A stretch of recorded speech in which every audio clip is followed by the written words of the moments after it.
Et oui, tu ne rêves pas, ce discours, cette vidéo, pourrait bien changer le cours de ta vie. Pourquoi? Parce qu'une simple décision peut changer le cours de ta vie, n'est-ce pas? Et pour tous ceux qui se demandent, est-ce que je dois poursuivre mes rêves, qui semblent tellement inaccessibles, intangibles, ou est-ce que je dois poursuivre la carrière dans laquelle je me suis déjà lancé, ou une carrière plus traditionnelle, ou faire plaisir à papa et maman? Qu'est-ce que je fais? Qu'est-ce que je devrais faire? Enfin bref, vous allez découvrir ce que Charlie Day a décidé de faire, et comment il a décidé de jouer contre les statistiques, et ce qu'il en a découlé. Ah oui, et si ça te fait plaisir qu'on sorte plus de vidéos, pourquoi pas ravager le pouce en l'air, et nous aider à passer 13 000 pouces en l'air pour cette vidéo. Ce serait vraiment sympa. C'est parti. Quand j'ai quitté cette école, deux options se présentaient à moi. Je pouvais déménager à New York et commencer ma carrière d'acteur dans une ville où je ne connaissais presque personne. Ou je pouvais prendre le poste de niveau débutant que m'avait offert Fidelity Investments.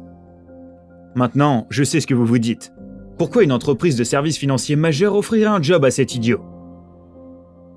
La réponse est simple. Parce que je les ai piégés. Le programme business de Merrimack organisait des entretiens avec cette entreprise. Les étudiants recevaient une note pour leurs entretiens, et je n'avais jamais eu d'audition. Cela me semblait être une expérience assez similaire, et j'aimais le rôle de futur banquier. Ou peu importe ce qu'ils font chez Fidelity. J'avais une stratégie, détourner l'attention, faire en sorte que ce gars parle de lui. Je ne comptais pas mentir, j'allais juste lui faire passer l'entretien à lui. Si je me souviens bien, on a parlé longuement des activités du ski nautique. Une activité dont je ne connais rien. Maintenant, si le mec m'avait demandé combien font 8 x 7, il y aurait eu un blanc insoutenable dans la pièce. Mais il l'a pas fait. Et l'entretien s'est tellement bien passé qu'il m'a offert un job. Et c'était un vrai job. Désolé de faire pleurer votre bébé. C'était un vrai job. C'était un job de grand. Et ça m'a étonné. Devrais-je accepter ce poste? Est-ce ma destinée? Suis-je le prochain génie de la finance? Devrais-je avoir un plan B? Devrais-je travailler à Boston quelques années et gagner assez d'argent pour avoir une transition paisible pour New York? Eh bien, j'ai toujours eu une philosophie bancale, qui dit que d'avoir un plan B peut foutre en l'air votre plan A. Je n'ai pas accepté le poste. Je suis parti à New York, je nettoyais des tables et je vivais dans un appart au sous-sol, près d'un vide d'ordures qui était rempli de cafards. Et je n'aurais pas pu prendre meilleure décision. Bon, peut-être pas l'appartement, je pense que j'aurais pu chercher un peu plus longtemps. Vous trouverez de meilleurs apparts, restez loin de la zone à ordures. Maintenant, il y a une morale évidente ici. De croire en soi, et le truc sur le plan A et le plan B. Excusez-moi, je maîtrise mon chapeau. Mais, je pense, la leçon est la suivante. Si j'avais travaillé à Fidelity, je suis certain qu'ils auraient fini par me virer. Je sais à peine poser une division. Mais je n'avais pas envie d'échouer à Fidelity. Et je ne voulais certainement pas échouer à Boston. Si je devais prendre le risque d'échouer, autant que ce soit là où je serais fier d'échouer, en faisant ce que je voulais faire. Et laissez-moi vous dire quelque chose, j'ai échoué. Encore. Et encore. J'étais trop petit pour ça, trop bizarre pour cela. Il y a un directeur de casting qui a dit « Ce mec ne travaillera jamais dans la comédie. » Mais je me battais. Je prenais des coups, ça c'est sûr. Mais je me battais. Je pense que dans la vie, on est tous un jour confrontés à cette question. Est-ce que je choisis la sécurité et le confort? Ou est-ce que je choisis le risque et l'aventure? Le risque et l'aventure n'est pas fait pour tout le monde. Mais si c'est ce qui vous inspire le plus, choisir la sécurité et le confort est ce qui vous tuera. Pour vous donner un exemple concret, j'ai fait 3 ans d'apprentissage en tant qu'employé de bureau. À la fin de cet apprentissage, on m'a proposé un poste de responsable communication junior, ce qui est vraiment plutôt pas mal. En tout cas, mes parents trouvaient ça super. À l'époque, j'avais 20 ans, donc je sortais de mon apprentissage. Donc, on me propose ce poste qui aurait facilement en fait évolué à responsable communication senior. Et là, ça rigole plus, le salaire, c'est autre chose. Mais vous me connaissez, je me suis pas laissé séduire par l'argent. Je suis pas une p***. Et pourquoi est-ce que j'ai refusé? Très simplement parce que j'avais un rêve. Et mon rêve, c'était de m'envoler aux États-Unis, à New York City, pour conquérir l'American Dream. Comment ça s'est passé? Franchement, mal. Et pendant des années et des années. En fait, il m'a fallu plus ou moins 10 ans, suite à ce que je vous raconte, même peut-être un peu plus, pour trouver ce que je cherchais. Et je suis même pas vraiment sûr d'avoir vraiment trouvé. Mais ça en valait la peine à 100%. Si je pouvais changer quoi que ce soit en arrière, je changerais rien. À part encore sauter plus aveuglément dans le vide. Et pourquoi est-ce que je dis ça? Je recommande pas aux gens de sauter dans le vide sans calculer le risque. Bien sûr, c'est pas ce que je vous recommande. Mais c'est parfois ce que j'ai fait. Et quand, après l'avoir fait, j'étais dans la merde. Qu'est-ce que ça veut dire, j'étais dans la merde? Ça veut dire que j'étais face à la nécessité. Soit je trouvais une solution, soit j'allais avoir des problèmes. Et c'est toujours dans ces zones-là que des ailes m'ont poussé dans le dos. Et peu importe, ça n'a pas d'importance ce que je vous raconte là. Ce qui est important, c'est en fait de réaliser que lorsque vous allez prendre la décision que vous allez prendre, vous allez définir qui vous êtes. Et c'est ça le plus important. Après quelques années à New York, je m'étais fait connaître. J'avais des rôles plutôt prestigieux comme figurant 1 et figurant 2. Mais après avoir tenté maintes fois sans succès d'avoir un rôle dans une série télé, une occasion s'est présentée. On allait apparemment me proposer un job sur une grande chaîne de télé pour une série qui s'appelait Hot Dog Family. Maintenant, à la même période, parce que j'en avais marre d'attendre que la chance vienne à moi et mes potes, Rob McElhenney et Glenn Howerton, avons commencé à filmer ma propre série télé dans mon appartement. J'avais le sentiment que peut-être je pouvais me créer une opportunité qui était meilleure que celle qu'on me proposait. Donc j'ai emprunté des caméras. J'avais des amis qui tenaient les micros. Et on a filmé dans notre appart une série qui s'appelait Philadelphia. Merci. Et là, subtilement, il y avait une autre décision à prendre. Un nouveau tournant. Est-ce que je joue dans Hot Dog Family? Est-ce que je choisis cette opportunité de grande chaîne de télé? Ou est-ce que je mise à nouveau sur moi?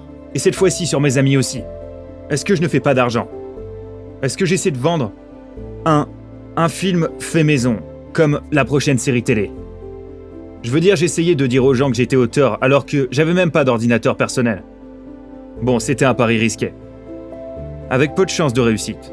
Mais j'ai dit non pour Hot Dog Family et j'ai choisi Philadelphia.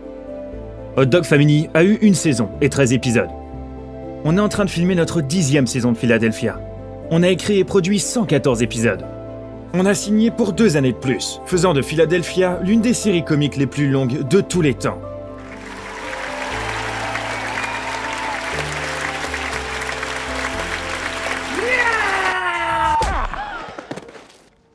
Like he said, the fight never ends. C'était la voie la plus risquée, mais je n'aurais pas pu prendre une meilleure décision. Philadelphia a changé ma vie et m'a mené vers Comment tuer son boss, Pacific Rim, Saturday Night Live. Merci. Créer mon job au lieu d'attendre qu'en m'en proposant, c'était la chose à faire. Bon, je pense qu'il y a une leçon évidente ici. N'attendez pas votre chance. Créez votre chance. Arrangez-vous pour que ça vous arrive. La plus grosse erreur que j'ai faite à l'époque, c'est de croire que quelqu'un viendrait me sauver. Plus précisément qu'une maison de disques viendrait me signer parce que je faisais de la musique. Et j'étais totalement en train de me reposer sur l'idée que si je fais le minimum ici, quelqu'un me repérera parce que je crois être spécial et cette personne va m'aider et ensemble on conquérera le monde. Personne n'est jamais venu. Et tu sais quoi? C'est la meilleure chose qui me soit jamais arrivée. Pourquoi? Parce que grâce à ça, j'ai pu devenir plus. Si quelqu'un était venu m'aider et me tendre tout ce que j'avais besoin comme ça, où aurait été le challenge? Vous kiffez le challenge, c'est ça la vérité. Vous voulez que ça soit dur parce que vous voulez devenir plus fort. Ok, une dernière histoire et je m'en vais. Quand le président Hopi est venu me voir à Los Angeles, j'ai d'abord pensé.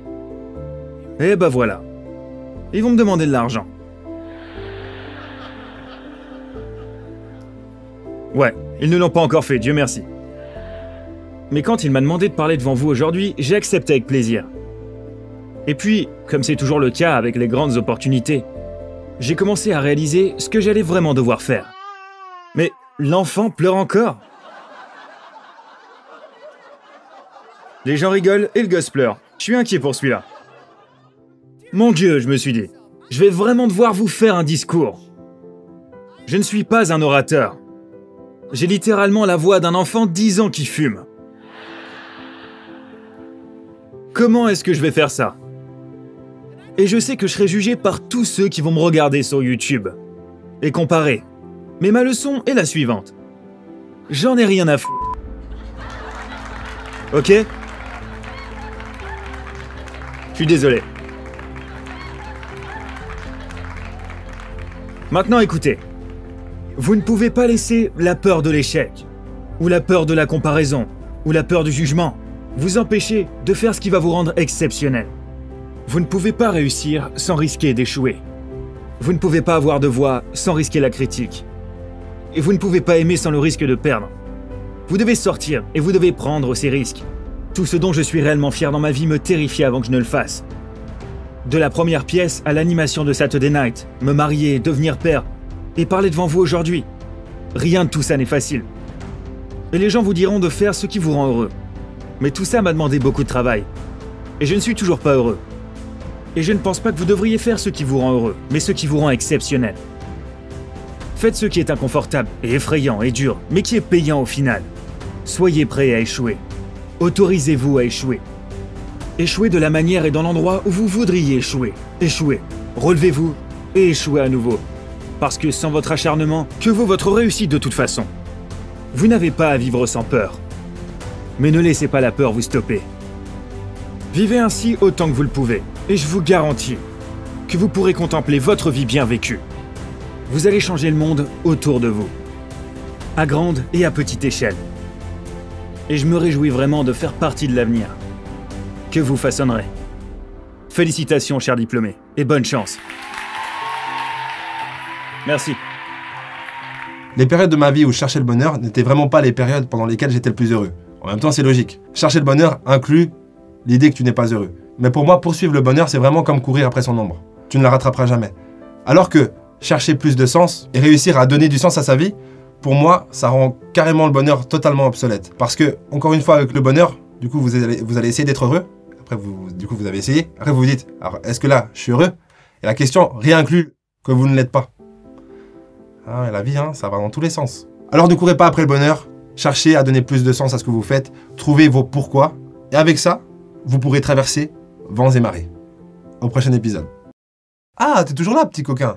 Tu peux maintenant regarder la vidéo suivante ou simplement t'abonner. Et ça serait vraiment une super bonne idée, je trouve.